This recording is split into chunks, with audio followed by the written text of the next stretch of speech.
Welcome to FS-ISAC's podcast, FinCyber Today. I'm Elizabeth Heathfield, Chief Communications Officer at FS-ISAC.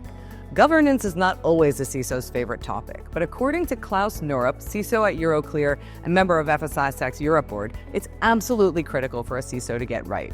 I spoke to him at our FS-ISAC summit in Berlin. Governance.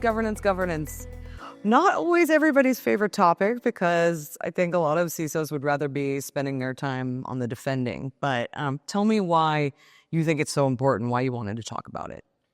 Well, at the end of the day, governance and having a good governance ensures that over time you have the buy-in, the funding, the awareness in the firm to be able to do security.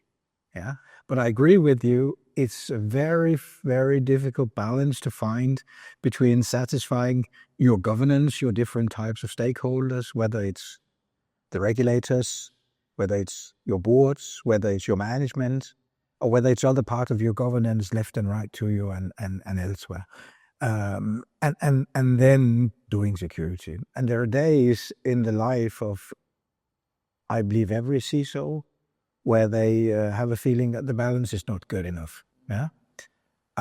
So I think it's also a question of understanding your governance, understanding with your stakeholders in the governance, how much time can you devote to them? What's the type of reporting? What's the type of signals they want from you on a regular basis, so that you can balance the efforts. Yeah. And on one side, keep them happy, keep them convinced that you actually do security and you do protect the franchise. So I agree with you. It's a balance we need to strike almost every day in our life. Yeah. Okay, so let's talk about what are the components of a strong governance program. Yeah. I think the components of a strong governance program is first and foremost, it's the buy-in of your senior management and your board. If you don't have that, then you can implement whatever governance you want, and it'll never benefit the firm really. So I believe the first component is a commitment from the board, from the management, to have strong information security governance. And if they have that, I won't say the rest is easy, but it's comparably easy. Yeah. So, and I think the most important thing for me in the governance is that all the parties in the game understand their role, that the board understands its role as, in my view, being accountable for managing the risks in the domain we're talking about, but also not always wanting the last detail in what is a very complex matter. But on the other hand, also being allowed to want to understand the detail, to continue to, how shall I say, commit. Yeah. And so the board needs to understand its role, the management needs to understand its role, and the CISO needs to understand his role. The regulators need to understand their roles. I think a good role matrix is the starting point. Yeah. And then I think a regularity in the governance is important. You need to understand, how often do you want the governance to play? How often do you go to the board? How often do you go to your management? What type of information do you give them? And then one thing that I really find super specific. One thing I find specifically important is that the governance includes willingness to give transparency.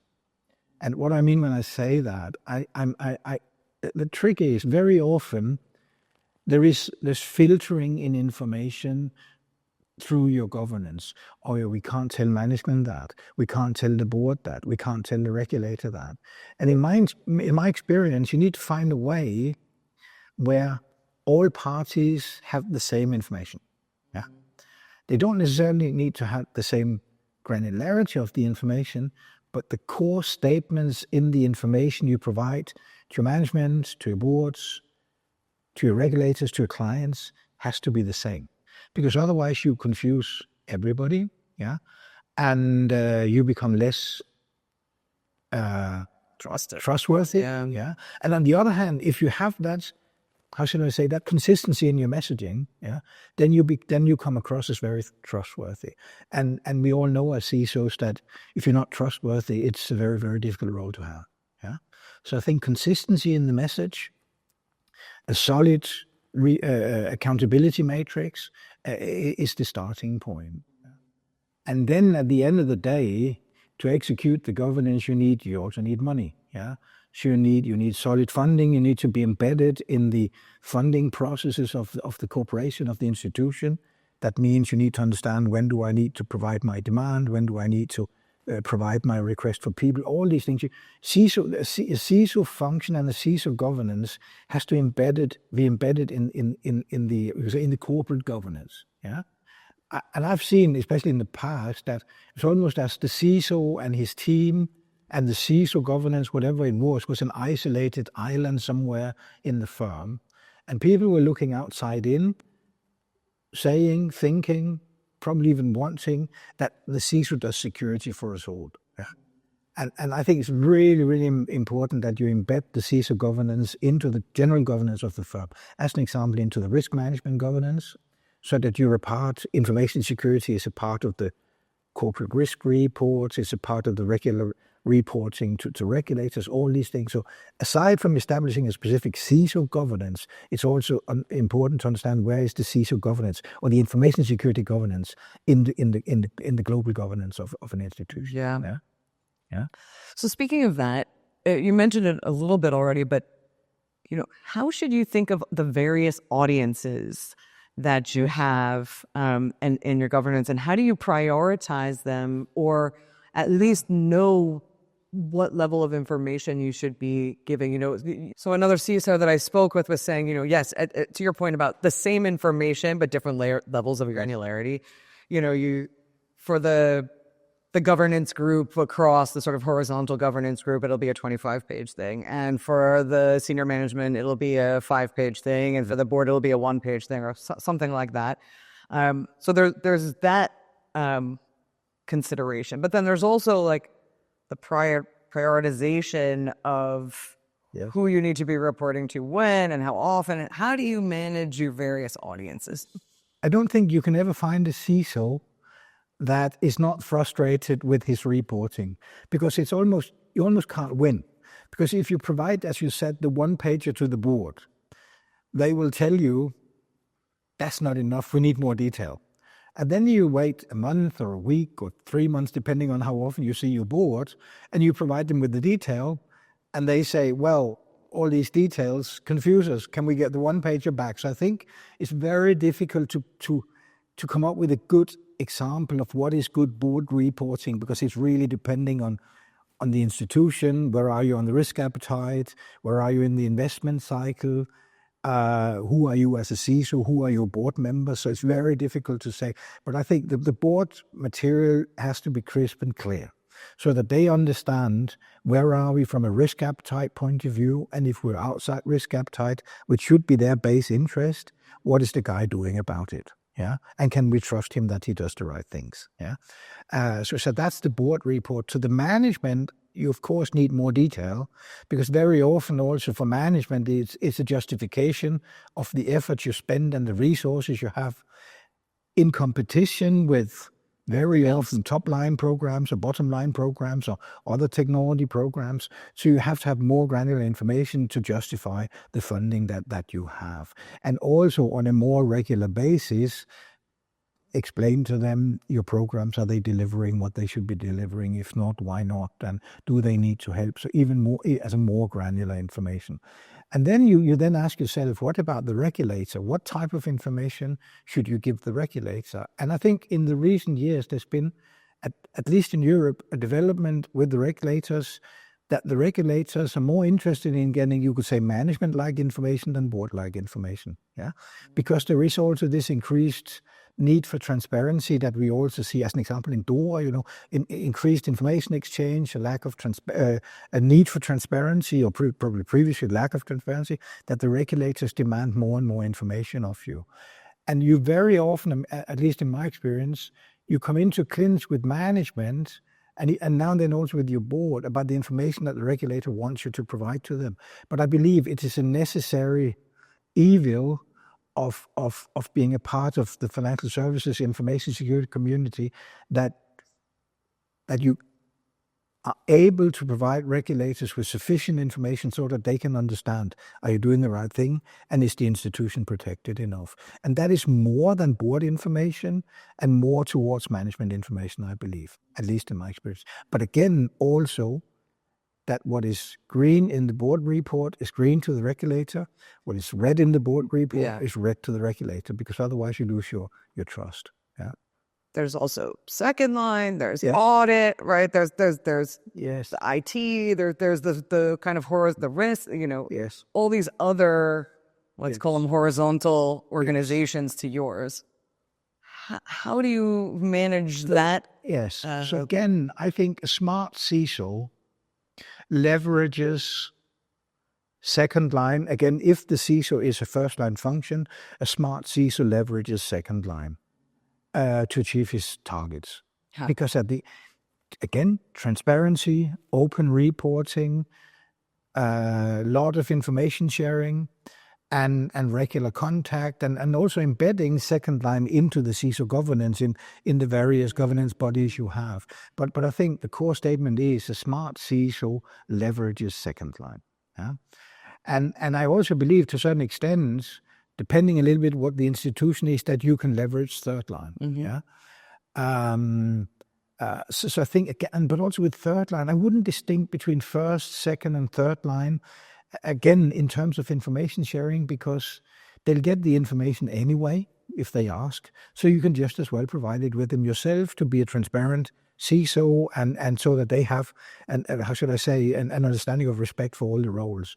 And at the end of the day, all functions in an information security governance, whether it's first, second, or third line, or fourth line, the external auditors, and fifth line regulator, you all have a role to play. And especially for my institution, where it's incredibly important that we understand where are we from a risk point of view on information security. You have to accept that all the parties in that governance have a right to understand that. And you also have to accept that because of their right to have that transparency, you also need to provide them with information. Yeah. And I've seen cases where people have been trying to hide information from each other, and it just doesn't work. It's old school. Yeah, so we should share information with them. Of course, there should also be a good challenge between the lines of defense. Not everything second line says is true just because second line says it, and the same thing with third line. But guess what? It could be true. Yeah, even if they hold a mirror up in front of you and tell you things that you've missed out on or not been quick enough on or whatever, you need to react on their input in the context of the whole governance. Yeah. So again, I think the code word is transparency, but also accepting the roles of the different players in the governance. Yeah. It can be very difficult for a CISO going to the board, coming out, not having gotten the feedback he wanted because he was not capable of translating what is a very technical context to a simple board statement. That can be very, very difficult and to accept. But you have to accept that it's for you to find the way of doing it, because they can't help you because they don't know. Yeah. So and there's always this challenge between CISOs and their boards and their management, that you sit on this very, very complex technical context, and you need to explain it to people who, one, do not have enough time, one, probably not all of them always have it on their top of their agenda, and three, just don't understand it. Yeah. So that is very, very tricky. What advice would you give to a new CISO who comes into an organization who finds the governance a mess? Again, I would do it even before I joined the company. If it's a CISO that joins from the outside, I would check the commitment first. Yeah.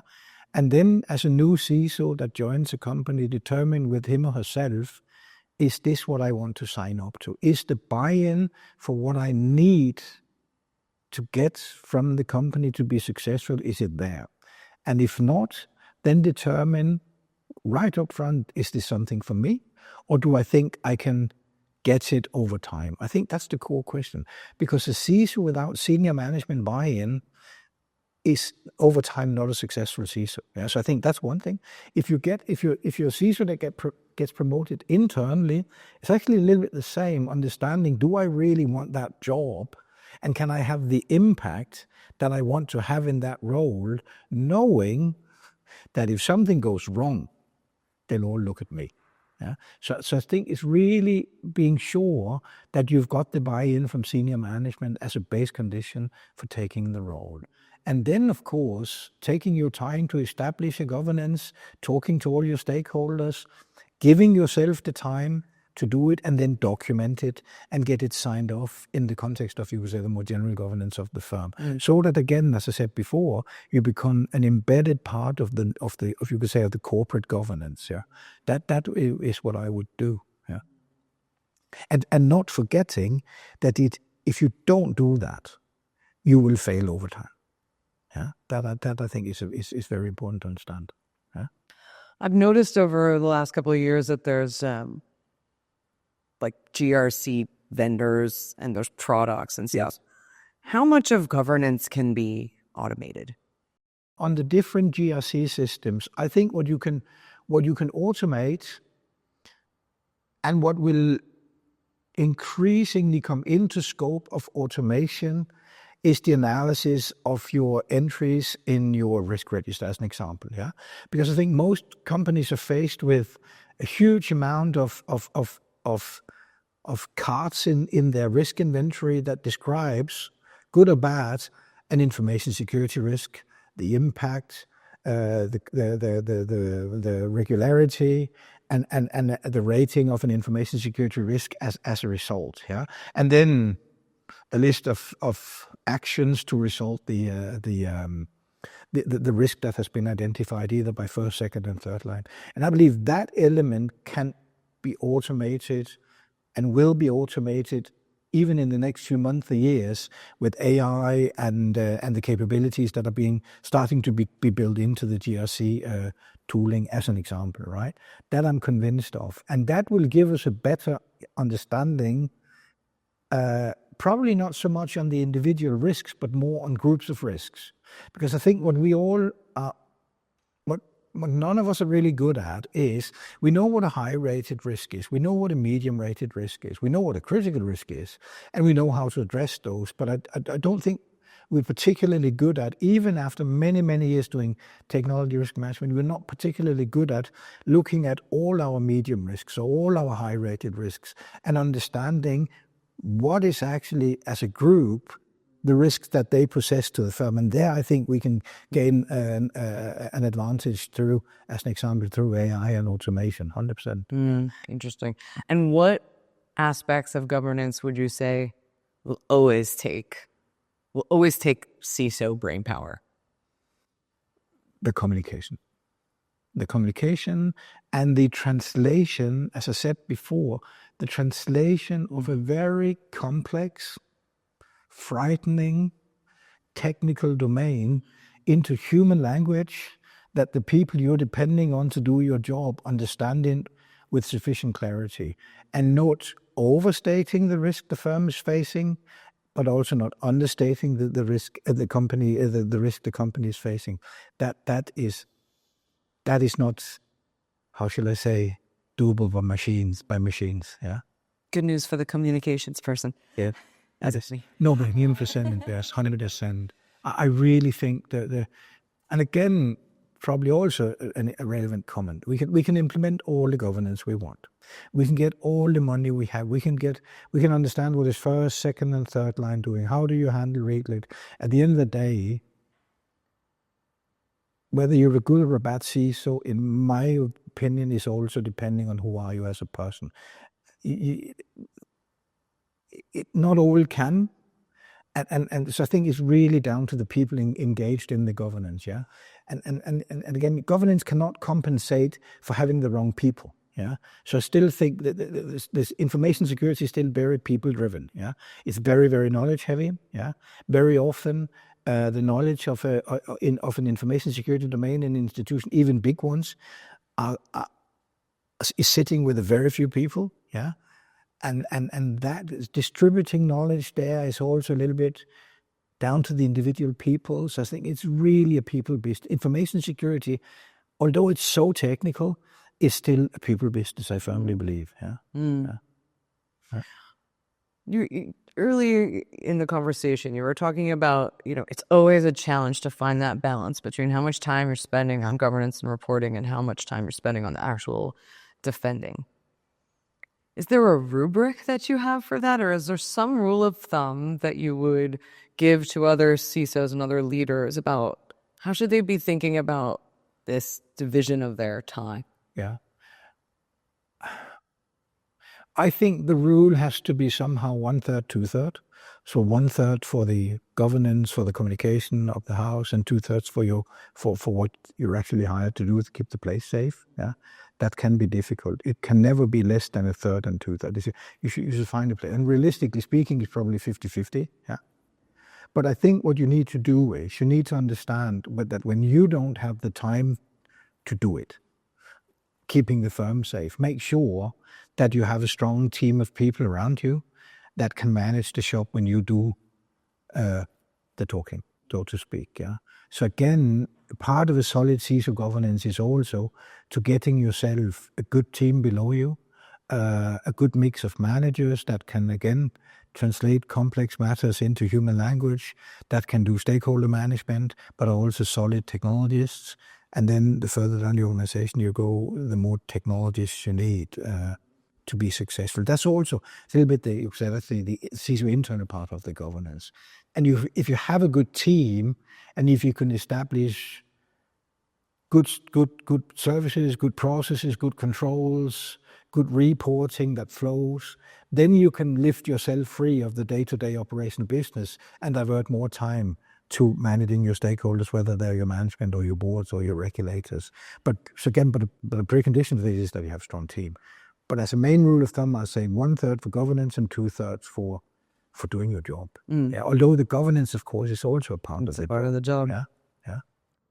How do you ensure, so given you have all these governance sort of mandates that you have, what is the sort of chicken and egg process of actually aligning the governance to the content of the programs? How does that work, and how kind of hone that art? 100%. I think it's about timing of the governance. As I said at the beginning, it's important that when you've established the roles and responsibilities in your governance, you need to establish the timing of it. Yeah, and the timing of your governance has to be tied into, if you run a big information security change program, that it has to be tied into the regular program reporting that the company has to manage program progress and funding and all these things and planning for the next 2-3 years. So you have to tie your reporting to your stakeholders into that standard governance process, as an example, in change. Yeah. And then you yourself, you also have to manage your stakeholders and sort of, in information security, it's very often the case that tectonic plates move quicker. Yeah. And so that means that you need to manage your stakeholders in a way that the board can't expect 2 weeks reporting cycles because you'll run out of topics after 6 months. Yeah. So managing the timing and managing the sequencing of your reporting, and then tying it into the standard reporting of the institution you work in, tying it into the standard reporting to regulators, tying it into the quarterly production of the corporate risk report, so that you get an embedded part of that. You get your own chapters in the different reports, and that you don't run a risk of standing outside the governance and coming in with your separate documents, again, not tied into everywhere, because that only causes confusion. Yeah. So I think tying it into the normal corporate reporting cycle, but also determining with your stakeholders what is the level of granularity you get from me and how often do you get it.